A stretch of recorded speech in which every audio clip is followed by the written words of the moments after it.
on my 21st birthday, I welcome the opportunity to speak to all the peoples of the British Commonwealth and Empire, wherever they live, whatever race they come from, and whatever language they speak.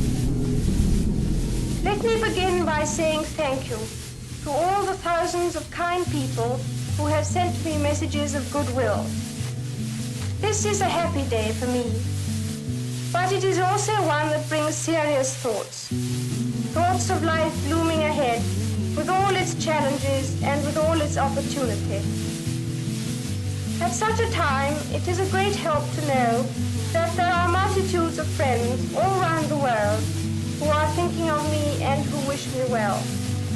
I am grateful and I am deeply moved.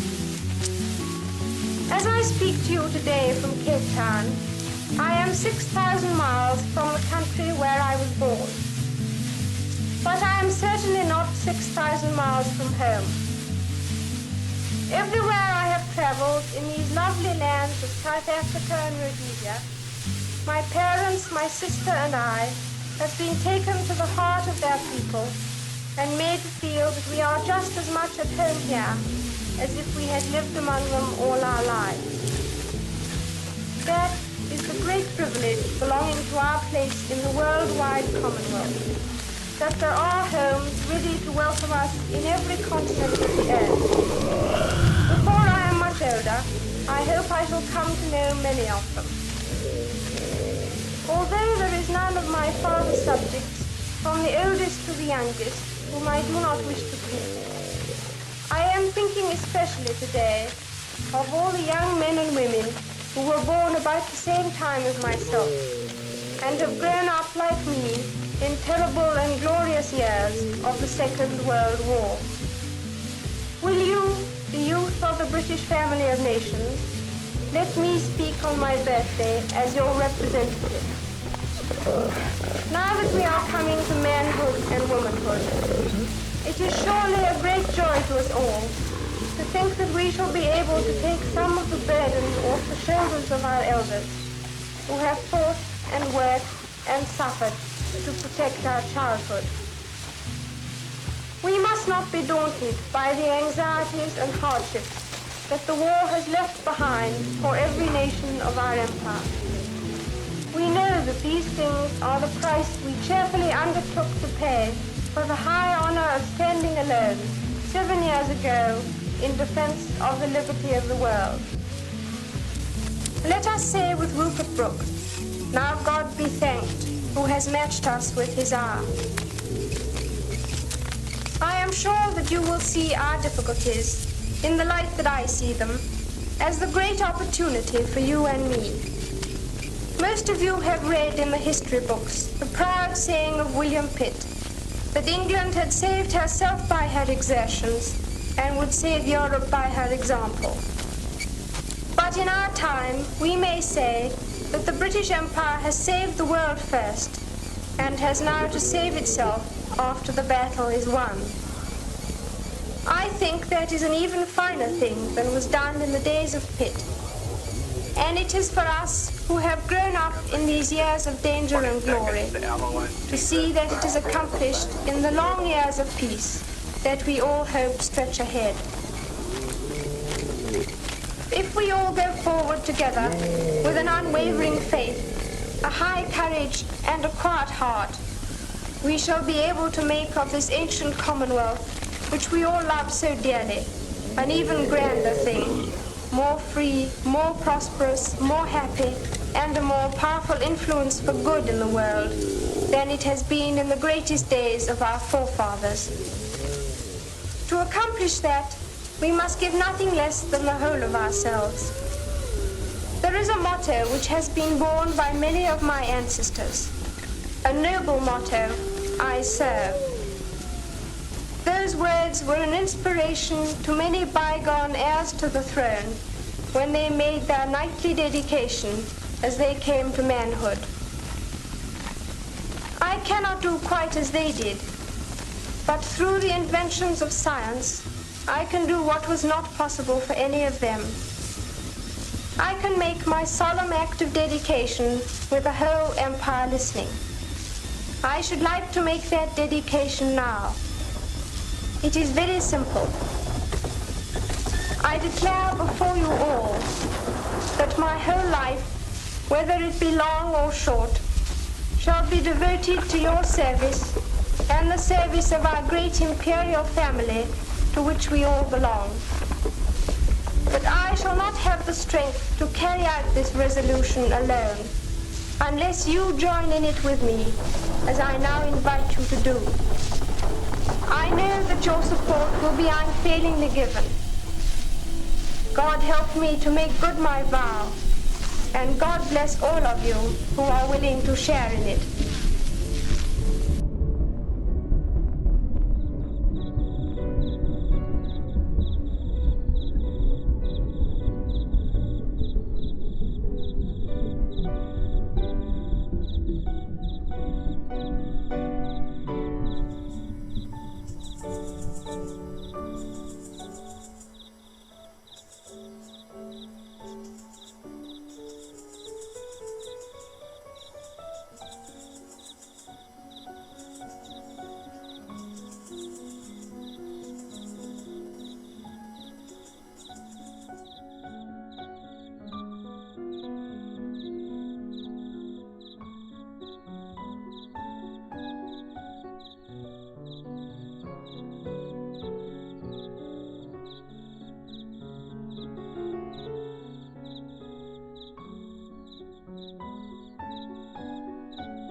At long last, I am able to say a few words of my own.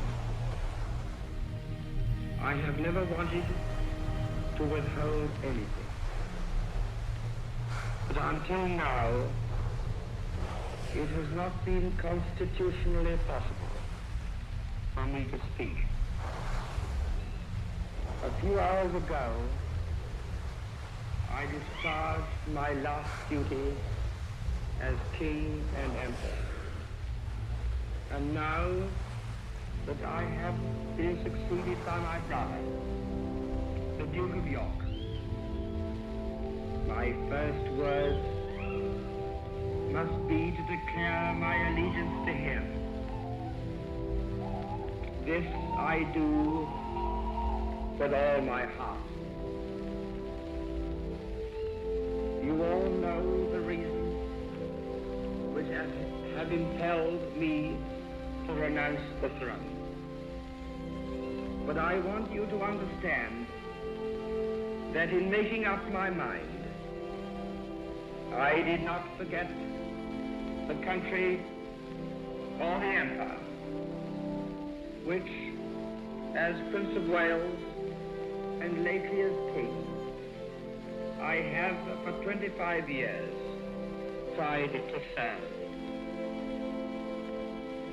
But you must believe me when I tell you that I have found it impossible to carry the heavy burden of responsibility and to discharge my duties as king as I would wish to do without the help and support of the woman I love. And I want you to know that the decision I have made has been mine and mine alone. This was a thing I had to judge entirely for myself. The other person most nearly concerned has tried up to the last to persuade me to take a different course. I have made this the most serious decision of my life, only upon the single thought of what would, in the end, be best for all. This decision has been made less difficult to me by the sure knowledge that my brother, with his long training in the public affairs of this country, and with his fine qualities, will be able to take my place forthwith, without interruption or injury to the life and progress of the empire. And he has one matchless blessing, enjoyed by so many of you and not bestowed on me: a happy home with his wife and children.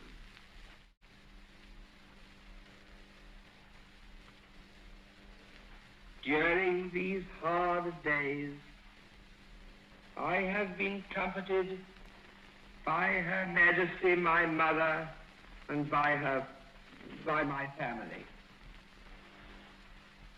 The ministers of the Crown, and in particular Mr. Baldwin, the Prime Minister, have always treated me with full consideration. There has never been any constitutional difference between me and them, and between me and Parliament. Bred in the constitutional tradition by my father, I should never have allowed any such issue to arise. Ever since I was Prince of Wales, and later on when I occupied the throne, I have been treated with the greatest kindness by all classes of the people, wherever I have lived or journeyed throughout the empire. For that, I am very grateful. I now quit altogether public affairs, and I lay down my burden. It may be some time before I return to my native land, but I shall always follow the fortunes of the British race and empire with profound interest. And if at any time in the future